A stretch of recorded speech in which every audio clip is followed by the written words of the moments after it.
Bonjour, chers compatriotes, surtout bonjour à son Excellence, Monsieur le Premier ministre de mon pays. J'ai cité Anatole Koliné Makosso. Je suis Serge Ngouakamabe, citoyen congolais de pure souche. En l'occurrence, je suis né de Feu Ngouakamabe, ressortissant de la cuvette ouest, précisément de Mbomo. Donc je suis Mboko, et de Bernadette Linda Ibungabeka, ressortissante de Mosaka. J'ai pris une bonne partie de ma vie pour remonter mon arbre généalogique.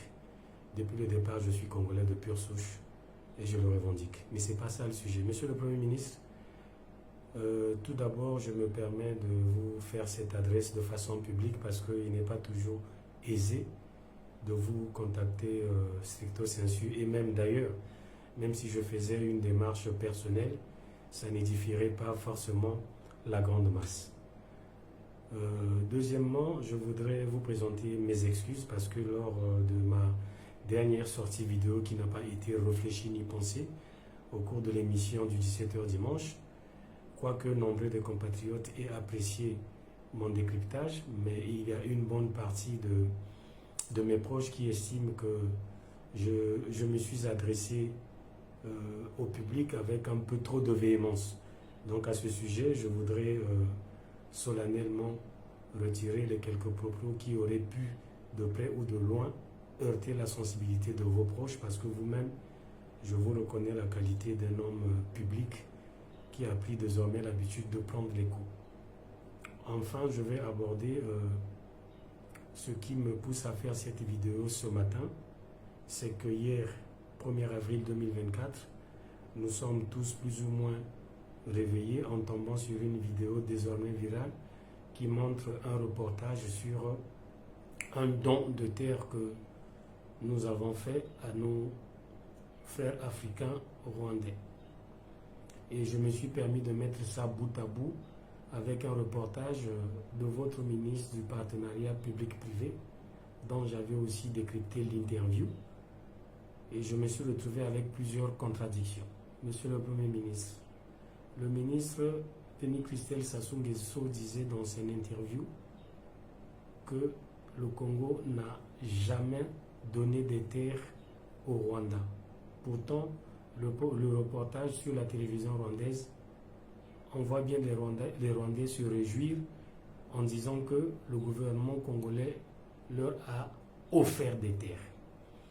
Le ministre du partenariat public-privé dit dans son interview que la main-d'œuvre devrait être essentiellement congolaise. Et pourtant, on voit bien l'enthousiasme qui habite certains opérateurs économiques rwandais qui sont déjà motivés à venir investir nos terres pour exploiter les terres que l'État congolais leur a données.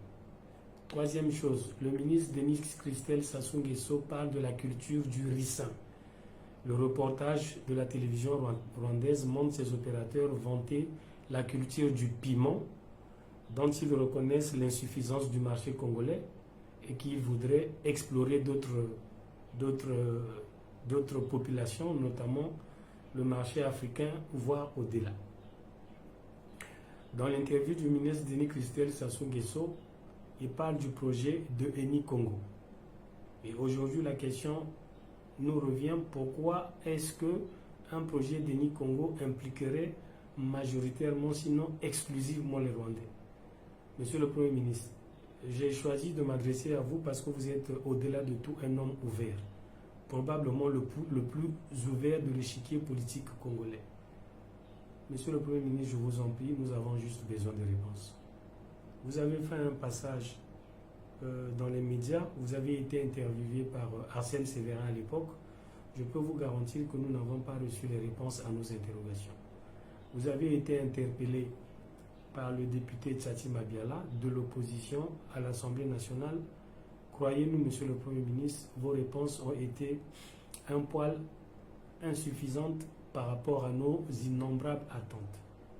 Monsieur le Premier ministre, n'est-il pas possible à ce jour que les accords congolo-rwandais soient mis à la disposition du peuple congolais? Si dans ces accords, il y a des extraits qui concernent les accords secret défense, nous comprendrions que vous les extrayez de désaccords globaux, que nous regardions, chacun de nous avec sa modeste intelligence, de quoi il s'agit concrètement pour que nous levions résolument le doute qui plane.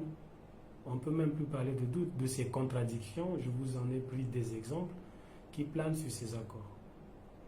Monsieur le Premier ministre, humblement je viens vers vous pour vous demander de nous éclairer définitivement sur cette question qui risque de faire des émules, mais vraiment des émules.